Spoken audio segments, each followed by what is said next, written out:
एक ऐसा त्योहार जो सिर्फ त्योहार नहीं है, ये है महाउत्सव, परंपरा, धरोहर, दुनिया का सबसे लंबा चलने वाला पर्व। को हम खींच के लेके आएंगे। माता की डोली आती है, जिसे जीती आई है ना जाने कितनी ही पीढ़ियां, जहां बरकरार है आज भी माटी की वही महक जो सदियों पहले थी,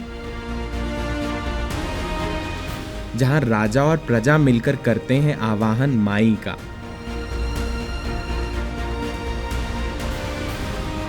जहां नहीं होता वध रावण का, ना ही परंपरा है रावण दहन की। बस्तर दशहरा। इस वीडियो को स्टार्ट करने से पहले मैं आपको शॉर्ट में बता दूं कि इस वीडियो में हम क्या क्या कवर करने वाले हैं। बस्तर दशहरा क्यों और कैसे मनाया जाता है, बस्तर दशहरे का इतिहास, बस्तर दशहरे की 75 दिनों तक चलने वाली रस्में, ये कहाँ मनाया जाता है, वहाँ तक आप कैसे पहुँचेंगे, साथ ही साथ आइटनरी कैसे प्लान कर सकते हैं और इस टूर को किस तरह बुक कर सकते हैं। तो आइए इस बस्तर दशहरे के अविश्वसनीय और अनूठे पर्व के सफर पर चलते हैं।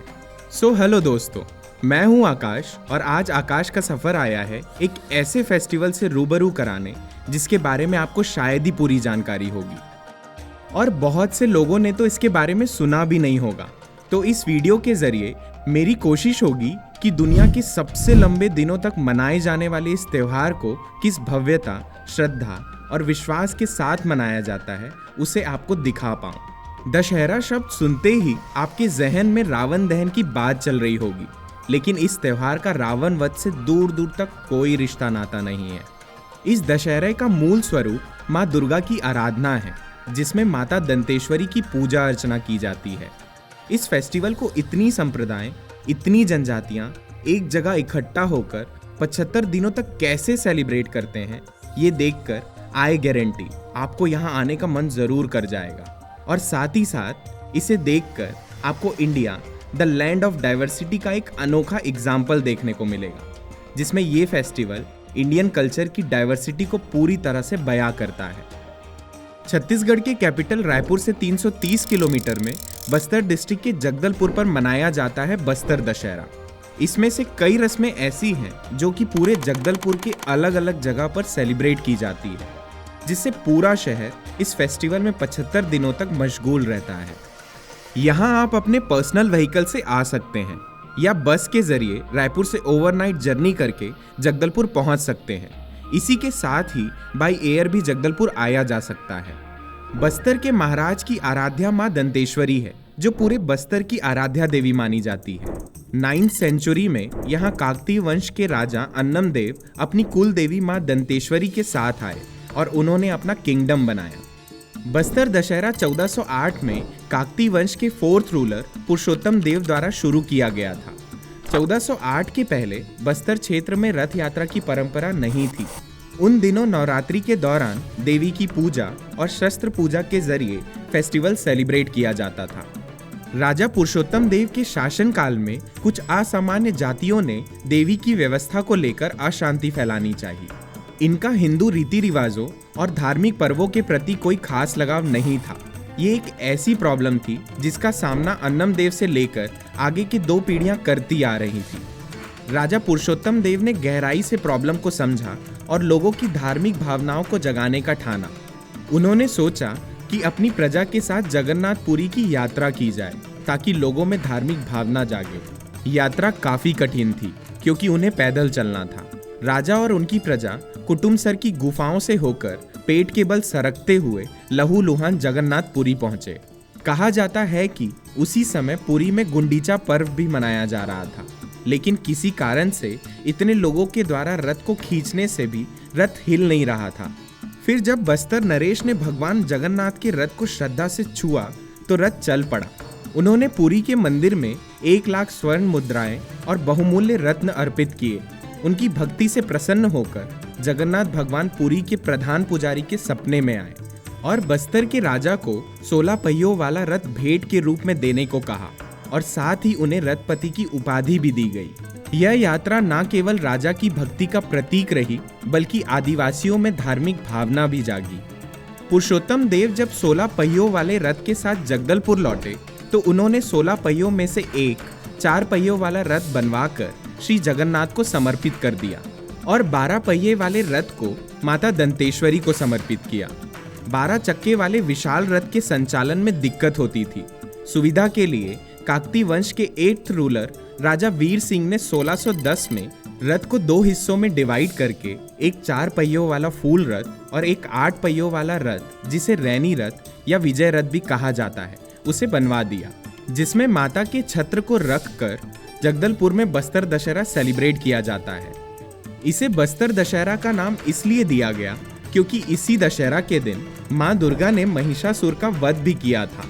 तो जीत चाहे राम की हो या माँ दुर्गा की, जीत तो आखिर असत्य पर सत्य की हुई थी। और ठीक इसी वजह से बस्तर दशहरा माँ की आराधना कर बुराई पर अच्छाई की जीत के लिए मनाया जाता है। बस्तर का दशहरा सावन अमावस्या को हरेली के दिन स्टार्ट होता है और 75 दिनों के बाद अश्विन माह के शुक्ल पक्ष त्रयोदशी यानी कि दशहरा के 3 दिन बाद समाप्त होता है।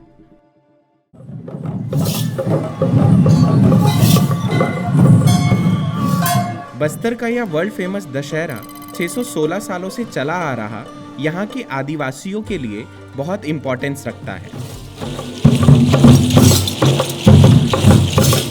बस्तरवासी इसे बड़े उत्साह और धूमधाम से मनाते हैं। नवरात्रि के नवमी, दशमी यानी दशहरा और उसके नेक्स्ट डे एकादशी को लाखों लोगों की भीड़ यहाँ जगदलपुर में इकट्ठा होती है। बीइंग अ टूरिस्ट, हम सभी पूरे 75 दिन रहकर यहाँ के सारे रिचुअल्स नहीं देख सकते, तो यही वो 3 दिन का सही वक्त होता है जिसमें हमें भी यहाँ पहुँचकर इस ग्रैंड फेस्टिवल के मेन और सबसे भव्य सेलिब्रेट होने वाले रिचुअल्स को आकर ज़रूर एक्सपीरियंस करना चाहिए। करीब 84 परगना के लोग यहाँ आते हैं। अब आप ये सोच रहे होंगे कि परगना क्या होता है। परगना मतलब 25-30 गांव के लोगों का एक ग्रुप होता है। कांकेर के चारामा से सुकमा के कोंटा और बीजापुर लगभग 650 किलोमीटर के दायरे के सभी गांव के देवी देवता छत्र और आंगा में विराजित होकर यहाँ जगदलपुर आते हैं। अब आंगा होते क्या हैं, आइए इसकी थोड़ी डिटेलिंग पर जाते हैं। आंगा देव ट्राइबल्स के इष्ट देव हैं। लोकल ट्राइबल कम्युनिटी के लोग पेड़ की लकड़ी से डोली जैसी आकृति बनाते हैं। इसे मिट्टी, मोरपंख और दूसरी चीज़ों से सजाया जाता है और इसी में देवी देवता वास करते हैं। आंगा देव एक मोबाइल डेटी माने जाते हैं, यानी ये वो देवता हैं जिन्हें एक जगह से दूसरी जगह मूव किया जा सकता है। बस्तर दशहरा के दौरान आंगा देव को अलग अलग स्थानों पर ले जाया जाता है, जहां लोग उनकी पूजा और दर्शन करते हैं। इन्हें माता दंतेश्वरी के कुटुंब और नाते रिश्तेदारों के तौर पर माना जाता है और इसी कारण सभी आंगा देव को राजा के द्वारा बस्तर दशहरा में शामिल होने के लिए इनविटेशन भेजा जाता है, जो कि इस फेस्टिवल की यूनिकनेस को डिस्क्राइब करता है। और हाँ, इन्हीं से आपको भीड़ में बचकर रहना पड़ता है, क्योंकि कहा जाता है चालक के शरीर में देव आए होते हैं, तो उनके सामने आप आए मतलब आपको लगना तय है। तो इस पूरी भीड़ में आपको पूरा सतर्क रहना होता है। प्रेजेंट में the royal king of Bastar अभी कमल चंद्र भंसदेव जी हैं। प्राचीन काल में इस पूजा का पूरा खर्च रॉयल ट्रेजरी से आता था। आज इस खर्च को जिला प्रशासन और राज परिवार मिलकर बियर करती है। लोकल ट्राइबल्स इसे बिसा पैसा कहते हैं और इस पूजा में लगने वाले सामान को मंगनी, चार्डर, दसराहा या बोगरा कहा जाता है। अब मैं आपको इनके रिचुअल्स के बारे में बताता हूँ और ये फेस्टिवल 75 दिनों तक कैसे लंबा चलता है, उन दिनों में क्या क्या होता है, वो सारी इन्फॉर्मेशन आप तक पहुँचाने की कोशिश करता हूँ। आइए एक एक करके देखते हैं कि इन रस्मों को किस दिन और कैसे मनाया जाता है और इसकी क्या इम्पोर्टेंस है।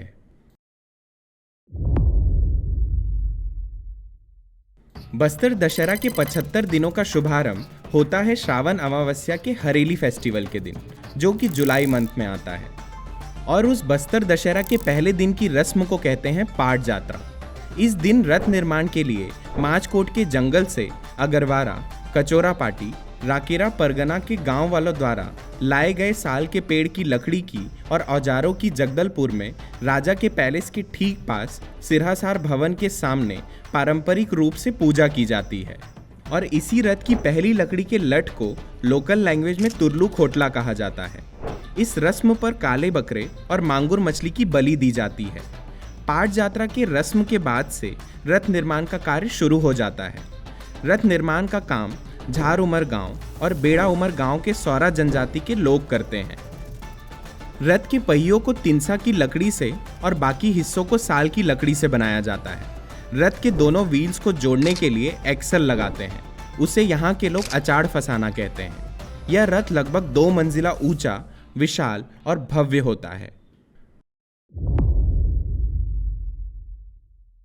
रथ निर्माण का काम अपने आप में एक आर्किटेक्चरल मार्वल है। इसमें कोई मशीनिंग की यूज़ नहीं हुआ है, उसको बनाया गया है बिल्कुल हाथों से। तो वो बिल्कुल ओल्ड एज टेक्निक के को देखते हैं तो बड़ा उनको आश्चर्यचकित भी होता है कि कितने बेहतर ढंग से इतने फास्ट ड्यूरेशन में इतना एक बड़ा स्ट्रक्चर वो खड़ा कर लेते हैं। रथ निर्माण का काम चलते रहता है, जिसमें बीच बीच में छोटी बड़ी काफ़ी रस्में जैसे बारसी उतारना, नार फोड़नी शामिल है। अगर प्रेजेंट ईयर में 4 चक्के का रथ बना है तो नेक्स्ट ईयर 8 चक्कों का बनेगा। ऐसे ऑल्टरनेट ईयर्स में फूल रथ और विजय रथ का निर्माण किया जाता है। अब लगभग 1.5 महीने के बाद दूसरी मुख्य रस्म होती है डेरी गड़ाई, जो कि सितंबर के आसपास आने वाले भादों के शुक्ल पक्ष त्रयोदशी यानी कि गणेश विसर्जन के एक दिन पहले मनाया जाता है। यह पर्व सिरहासार भवन में मनाया जाता है। डेरी का मतलब होता है एक लंबी लकड़ी या डंडा, और गड़ाई का अर्थ है उस लकड़ी को जमीन में गाड़ना। जैसे हिंदू कल्चर में शादी के लिए मंडप लगाते हैं, उसी तरह इस फेस्टिवल में भी मंडप के रूप में डेरी गड़ाई की भूमिका है।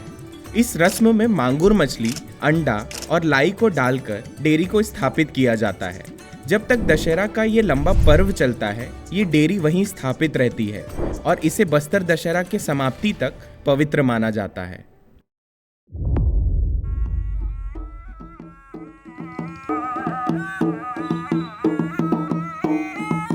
डेरी गड़ाई के करीब 16 दिन बाद काचन गादी की रस्म होती है, जो कि पितृपक्ष अमावस्या यानी कि नवरात्रि स्टार्ट होने से ठीक एक दिन पहले मनाया जाता है।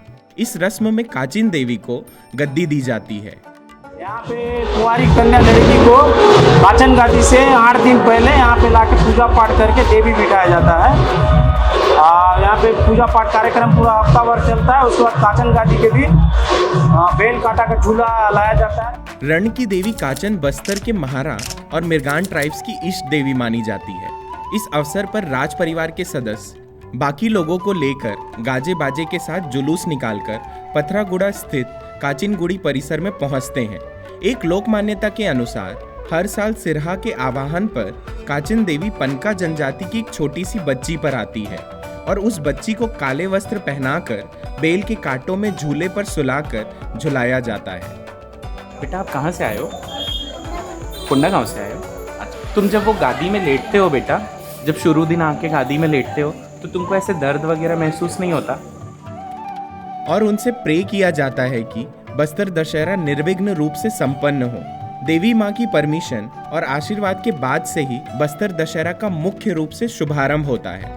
इस अनोखी रस्म में एक अलग ही एनर्जी का एहसास होता है, जिसे आप सामने से ही अनुभव कर पाएंगे। इसी दिन शाम में गोल बाजार में रैला पूजा भी की जाती है। इस पूजा से ट्रेडिशनल फैक्ट जुड़ा है। कहा जाता है कि काकती वंश के फाउंडर अन्नम देव के एक भाई और एक बहन थी। भाई का नाम प्रताप रुद्र देव और बहन का नाम रैला देवी था। किसी बात पर रैला ने छत्तीसगढ़ के पास से बहने वाली गोदावरी नदी में जल समाधि ले ली थी। उन्हीं की रेस्पेक्ट में इस श्राद्ध पूजा का आयोजन किया जाता है।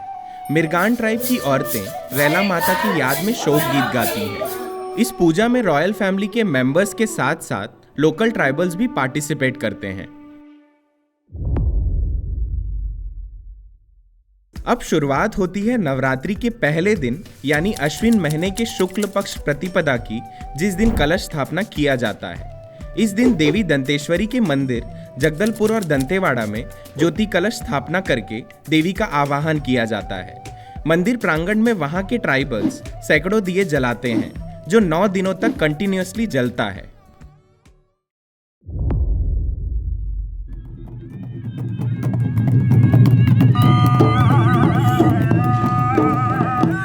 अब इसी दिन यानी कि नवरात्रि के पहले दिन ही जोगी बिठाई की रस्म होती है।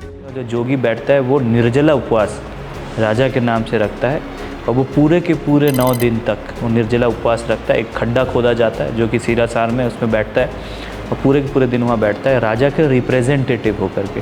तो उसको जो एक सम्मानपूर्वक जो नाम या टाइटल जो राजाओं ने दिया उसको जोगी नाम दिया गया। कोई समस्या नहीं होती है होने के लिए, थोड़ा सा शरीर खिंचाव होता है लेकिन बाद में माई जी की आशीर्वाद से सब कुशल मंगल होता है। जो 9 दिनों के लिए फास्ट रहकर उस गड्ढे में बैठकर माँ दंतेश्वरी से प्रे करता है कि बस्तर दशहरा बिना किसी बाधा के निर्विघ्न संपन्न हो।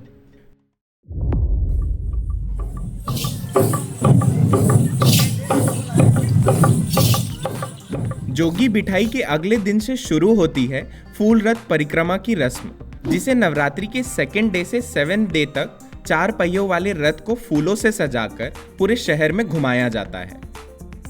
रथ को खींचने वाले लोग उसे कचरा पार्टी बुलाते हैं। हमारे यहाँ पे कचरा पार्टी मतलब हो जाता है कि हमारे 4 से 5 विधानसभा, अगर हम आज के विधानसभा के हिसाब से देखें तो जगदलपुर, चित्रकूट, बस्तर और कुछ हद तक दंतेवाड़ा के कुछ कॉर्नर से आते हैं। ये सब लोग आकर के रथ को खींचते हैं। इसमें माता दंतेश्वरी का छत्र रखा जाता है। इस रथ को जगदलपुर के सिरहासार भवन से गोल बाजार और गुरु गोविंद चौक होते हुए सी द्वार तक रोज परिक्रमा कराई जाती है।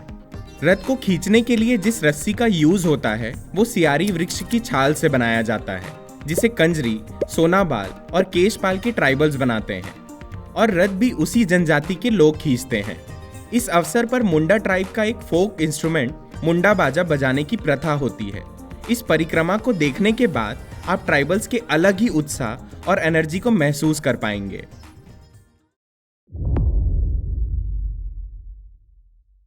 नवरात्र के 5th डे यानी पंचमी को राजा और राज परिवार के सदस्य खुद दंतेवाड़ा में जाकर मां दंतेश्वरी और माता मावली को बस्तर दशहरा के लिए इनविटेशन देकर मावली माता की डोली को जिया बाबा को सौंपा जाता है। जिया को आदेश देते हैं, जो कि जिया भी अगेन अ टाइटल जो राजा के द्वारा दिया गया, जैसे जोगी को दिया गया वैसे ही जिया को दिया गया। जब मैं नहीं रहूँगा मंदिर में उपस्थित तो तुम पूजा पाठ करोगे। जिसमें मां का भव्य आगमन नवमी को मावली परघाव के दिन जगदलपुर में होता है। फूल रथ परिक्रमा के लास्ट डे यानी कि नवरात्रि के सप्तमी को बेल यात्रा की रस्म निभाई जाती है। इस दिन सभी सरगीपाल गांव जाकर बेल के पेड़ के देवियों को बस्तर के दशहरा में आमंत्रित करते हैं। यह वही एकमात्र पेड़ है जिस पर जोड़े में बेल होते हैं। माना जाता है कि उस समय राजा ने जंगल में शिकार करते समय 2 देवियों को देखा था। सरगीपाल के वासी उन्हें गांव की बेटियों के रूप में देखते हैं। राजा बेल के पेड़ की पूजा कर जोड़ा बेल तोड़ते हैं। इस खुशी के माहौल में सभी एक दूसरे को हल्दी लगाकर बधाई देते हैं। इस जोड़े बेल को लाल कपड़े में बांधकर जगदलपुर में दंतेश्वरी मंदिर लाया जाता है। निशा यात्रा की रस्म दुर्गा अष्टमी यानी कि नवरात्रि के 8वें दिन रात 12 बजे के बाद की जाती है। ये बलिदान की रात होती है। महाराजा, पुजारी और भक्तों सहित जगदलपुर शहर के अनुपमा थिएटर के पास खामेश्वरी गुड़ी मंदिर जाया जाता है, जो साल भर बंद रहता है। सिर्फ निशा यात्रा के एक दिन पहले ही इसे खोला जाता है। रस्म के अनुसार देवी देवताओं को अर्पित होने वाले 11 कावड़ यानी कि 22 मटकी में बने भोग प्रसाद को बागनपाल के राजपुरोहित परिवार तैयार करते हैं, जिसे दंतेश्वरी मंदिर से खामेश्वरी गुड़ी तक कावड़ से लाया जाता है। इसमें भोग के रूप में चावल, दाल और खीर तैयार की जाती है। कहा जाता है कि इस मंदिर में माता दंतेश्वरी और मणिकेश्वरी देवी का वास है और जहां इनका वास हो वहां सभी देवी देवताओं का वास होना लाजमी है। और इसी कारण यहां इतनी बलि दी जाती है कि इस दिन आप ये देखकर दंग रह जाएंगे। बस्तर के महाराजा सभी स्पिरिट्स और देवी देवताओं को प्रसन्न करने के लिए 11 बकरे की बलि देते हैं। उसी के साथ उस रात को जगदलपुर में अलग अलग मंदिर परिसर में और भी बलियों को साथ में देने की प्रथा है, जिससे सभी देवी देवताओं को बस्तर दशहरा के लिए आमंत्रण दिया जाता है और त्योहार को सफल रूप से पूरा होने की प्रार्थना की जाती है। ये दिन है नवरात्रि के 9 डे यानी कि नवमी का, मावली परघाव का। इस दिन 3 मुख्य रस्म होती है। कुंवारी पूजा जिसमें दिन में कुंवारी कन्याओं की पूजा कर उन्हें भोजन कराया जाता है और दान दक्षिणा देकर विदा किया जाता है। फिर शाम में होती है जोगी उठाई की रस्म। आपको याद होगा 9 दिन पहले जोगी फास्ट रहकर बैठते हैं, उन्हीं को इस दिन फास्ट खोलकर ससम्मान उठाया जाता है। अब आता है वो समय जिसमें नज़र टिकी होती है सिर्फ एक चीज़ पर, मावली माता के आगमन पर, मावली परघाव पर, जिसका मतलब होता है मावली माता का स्वागत करना। माता मावली दंतेश्वरी देवी की बड़ी बहन मानी जाती है। उन्हें दंतेवाड़ा से दंतेश्वरी माता के छत्र और उनकी डोली के साथ एक रात पहले जगदलपुर में जिया डेरा में लाकर रोका जाता है। फिर अगले दिन यानी कि मावली परघाव के दिन उन्हें बड़े धूमधाम से संजय मार्केट रोड लाया जाता है, जहां बस्तर के राजा उनके स्वागत के लिए आते हैं। दिन मावली माता जिनको हम न्योता देखा है तो वो आती हैं उनका आगमन करने के लिए, उनका स्वागत करने के लिए। मैं यहाँ से खाली पैर, नए वस्त्र और कांटा बांध फूल जो कि ऊपर पहनता हूँ, जो कि जंगलों में होते हैं बस्तर में, वो उसी दिन निकलते हैं बताते हैं, और बहुत मुश्किल से मिलता है और राजा के सिर में बांधा जाता था। उसके लिए साष्टांग करके माँ का जो डोली है उसको, माता भगवान का जो डोली है जिसमें मावली माता बैठती है, उसको कंधे में ले करके वापस राजमहल लेके आते हैं।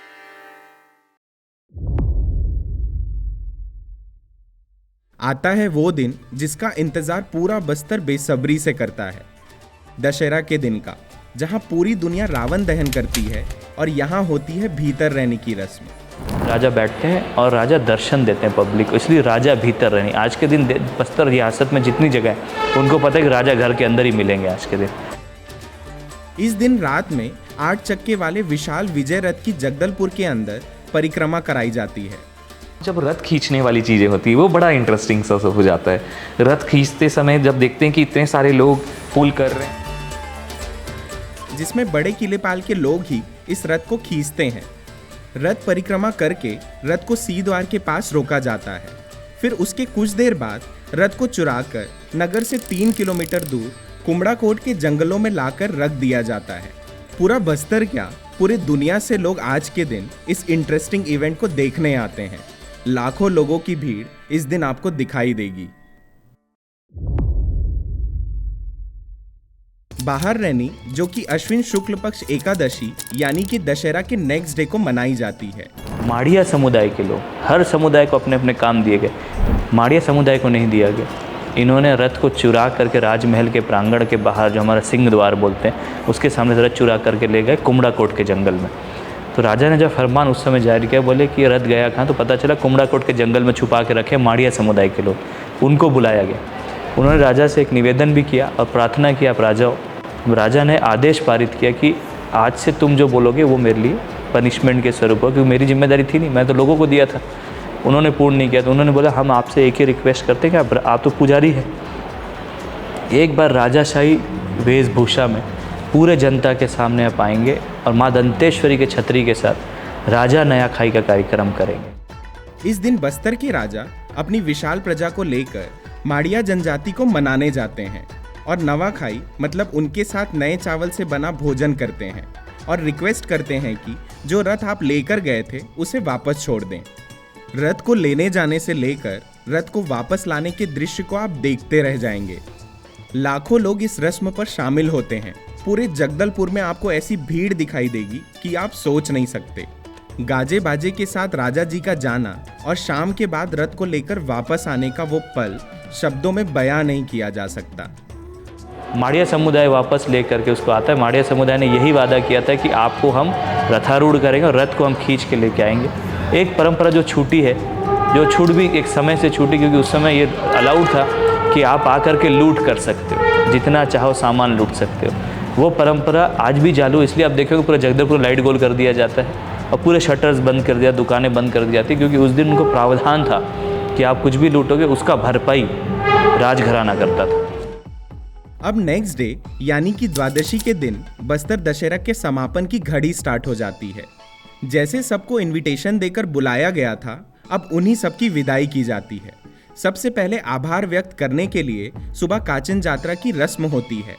इस दिन काचन देवी के पास काचनगोड़ी वापस जाकर उन्हें बस्तर दशहरा के निर्विघ्न समापन पर आभार प्रकट किया जाता है।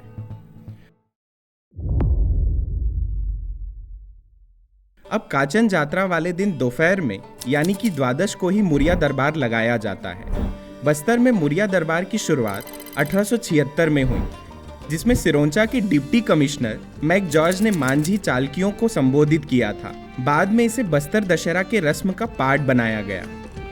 तो मुरिया दरबार एक ऐसा दरबार है जिसमें कि मांझी चालकी के साथ साथ बस्तर रियासत के जितने भी पुजारी पेरमा जितने भी लोग हैं वहाँ पे उपस्थित होते हैं। अपनी समस्याओं का आदान प्रदान होता है, तो उस दिन हम निराकरण करते हैं और साथ साथ ये देखते हैं कि कुछ टूटियाँ हुई हो आज दिन तक रथ यात्रा में ये उसको सुधारने के, और वही एक माध्यम होता है जिसमें मैं एक जगह बैठ करके पूरे बस्तर रियासत में पूरा खबर एक बार में भिजवा सकता हूँ। अब नेक्स्ट डे कुटुम जात्रा, जिसे गंगा मुंडा जात्रा भी कहते हैं, त्रयोदशी मतलब दशहरा के तीसरे दिन को मनाया जाता है। कुटुम जात्रा में दंतेश्वरी माई की भाई बहन कज़न चाचा मामा जो भगवान के होते हैं उनको कुटुम मानते हैं, मतलब उनके देवी देवता जो गांव-गांव में देवी देवता है वो माँ के कुटुम में आते हैं। वो कुटुम जात्रा, जैसे हमारा कुटुम होता है वैसे माँ का कुटुम है, तो कुटुम जात्रा तो कुटुम की विदाई करना। जितने भी छत्री माई दंतेश्वरी के साथ पूरे बस्तर संभाग से आए उनको पूजा अर्चना करके उनको विदाई देना। उसके उपरांत हम वेट करते हैं शनिवार या मंगलवार, जो भी पहले आ जाए, जिसमें मावली माता की डोली और दंतेश्वरी माई के छत्र की विदाई की जाती है, जिसके बाद विशाल शोभा यात्रा निकालकर 75 दिनों से चल रहे एक महान और गौरवशाली जनजातीय पर्व बस्तर दशहरा का समापन होता है। अपने इतने लंबे सफर को तय करने के बाद अब हम फाइनली इस वीडियो के एंड पार्ट पर हैं। मेरा मानना है कि हमें बस्तर का दशहरा देखने ज़रूर जाना चाहिए। हम शायद फिजिकली डेवलप तो कर रहे हैं, लेकिन ह्यूमैनिटी से दूर होते जा रहे हैं। धर्म, जाति और ना जाने किन किन छोटी बातों पर लड़ते रहते हैं। वहीं इतने लोग यूनाइटेड होकर 75 दिनों तक इस भव्य त्यौहार को कैसे सेलिब्रेट करते हैं, एक बार तो आपको ज़रूर देखना चाहिए। इनकी थमी थमी सी जीवन शैली है। यहाँ के लोग बहुत ही सरल और इनका कल्चर ज़मीन से, नेचर से जुड़ा है। कोई दिखावा नहीं, कोई बनावटी बात नहीं। टूरिस्ट पॉइंट ऑफ व्यू से नवरात्रि के नवमी मावली पर घाव, दशहरा के भीतर रैनी और उसके नेक्स्ट डे बाहर रैनी को देखने लाखों लोगों की भीड़ यहाँ जगदलपुर में इकट्ठा होती है। ये 3 दिन सबसे बेस्ट डे है इसे एक्सपीरियंस करने के लिए। बीइंग अ टूरिस्ट आप भी इसी टाइम पर आएँ। इसके लिए अनएक्सप्लोर्ड बस्तर के थ्रू आप अपनी ट्रिप ऑर्गेनाइज करवा सकते हैं, जिसे आप इनकी ऑफिशियल साइट पर जाकर बस्तर दशहरा ट्रिप को बुक कर सकते हैं। I am genuinely thankful to Bastar के राजा कमल चंद भंजदेव जी। आपके सरल स्वभाव ने इस वीडियो में जान फूंक दी। आपकी जानकारी के बिना ये वीडियो अधूरा था। Thank you so much Jeet Singh Arya ji, the founder of unexplored Bastar, और उनकी टीम का, जिनके बिना इतना एफर्टलेसली शूट करना पॉसिबल नहीं हो पाता। द फाउंडर कल्चर देवी बिंदु जी का, जिनके इन्फॉर्मेशन के बिना मेरी ये स्क्रिप्ट पूरा होना नामुमकिन था। अंजार नबी जी का, आपके एक्स्ट्रा इन्फॉर्मेशन के लिए। थैंक यू रजत जैन जी, आपके कुछ क्लिप्स के लिए। साथ ही साथ मैं जगदलपुर के लोकल सिटीजन्स को थैंक करना चाहूँगा, जिन्होंने मुझे इतना प्यार दिया और मुझे इस वीडियो को बनाने में सपोर्ट किया। सो ये था बस्तर दशहरा का कंप्लीट इन्फॉर्मेटिव और travel guide video. I hope आपके लिए हेल्पफुल होगा। ये वीडियो आपको कैसा लगा कमेंट्स करके ज़रूर बताइएगा और ज़्यादा से ज़्यादा शेयर कीजिएगा। और हाँ, मुझे सब्सक्राइब करके मोटिवेट ज़रूर करते रहिएगा।